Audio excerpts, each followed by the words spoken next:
په پښتونخوا کې د ترهګرۍ د مخ په زیاتېدو پیښو وروستو پښتنو په اړه د امن د غوښتلو لپاره ولسي پاڅونونه پیل کړي دي او یوه ناره یې وهلې ده چې پښتانه په دې خوره امن غواړي. نن د پېښور پریس کلب مخې ته د ملتپاله سیاسي ګوندونو د مدني ټولنې فعالانو، میرمنو، د پښتون ژغورنې غورځنګ پلویانو د زرګونو په شمېره کې د امن په ځای کولو د غوښتنې لپاره یو لاریون وویستو. دوی سره په لاسو کې بینرې وي چې پرې د امن غوښتنې لیکل شوی وي او دغه رنګې نارې خو مو وهلې.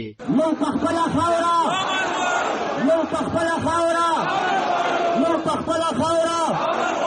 دا په داسې حال کې چې د جنوري په 13مه نیټه د پېښور پولیس لاین جومات کې ځانمرګي برید شوی و چې پکې د 100 نه زیات پولیس عسکر په حق رسیدلی وو. د مظاهرې په مخال د ځوانانو سره مېرمنې خو هم راوتې وې. کاندي صافي د مدني ټولنې فعاله ده او وایي چې دوی د خپل را روان کل لپاره امن غواړي. لکه څنګه چې موږ یو 2 ورځې مخکې ولیدل د پولیسو په مسجد باندې خودکشه دماکه وشوه چې هغې کې ډېر زیات قیمتي څیزونه موږ د لاسه ورکړل. د داسې حادثو د مخنیوي لپاره لکه تیر ځل چې په آرمي پبلک سکول کې شوی و، همداسې نمک منډۍ کې شوی و، د داسې حادثو د مخنیوي لپاره پکار دی چې پښتانه ټول یو لاس شي، ودرېږي، پاڅون وکړي او داسې دهشتګردي خلاف اواز پورته کړي. د دې لپاره دغه نننۍ پاڅون هم د همغې په خاطر جوړ شوی. د هر پارټۍ نه خلکو ګډون کړی ده، څه چې د هر پارټۍ نه چې پښتانه وو هغه ټول په دې کې ګډون کړی دی.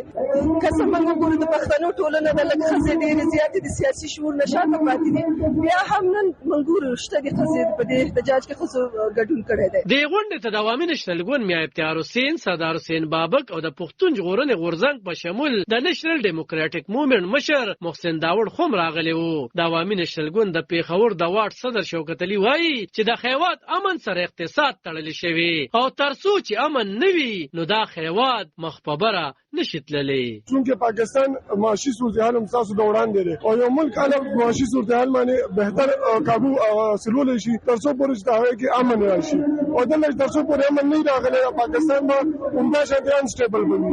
نو سټیبلټي لپاره یو خو پهله امن پکار دی.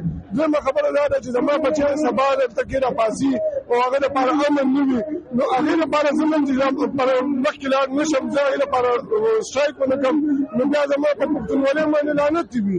اصل کې خبره دا ده چې صرف د ځان خبره نه ده، دې کې د پېښور کې صرف پښتانه نه وي پکار، دې کې د هرې نړۍ خلک پاتې دي. نو موږ د ټولو لپاره امن غواړو او دې لپاره ریاست ته پکار دی چې ټولو ته یو شانتې نظر وکړي. د امنیتي چارو څېړنیزې ادارې پاکستان انسټیټیوټ فار کنفلیکټ اینډ سیکورټي سټډیز په خپل میاشتني ریپورټ کې ویلي چې د سکني کال د جنوري میاشت د کال 2013 د جولای د میاشتې را په دې خوا تر ټولو زیاته خونړۍ پاتې شوې ده او د راپور تر مخه تېره میاشت په ټول خیوات کې شوو 44 ترهګریزو حملو کې 144 کسان وژل شوي دي چې تر ټولو زیاته شمېره پکې د پولیسو ده.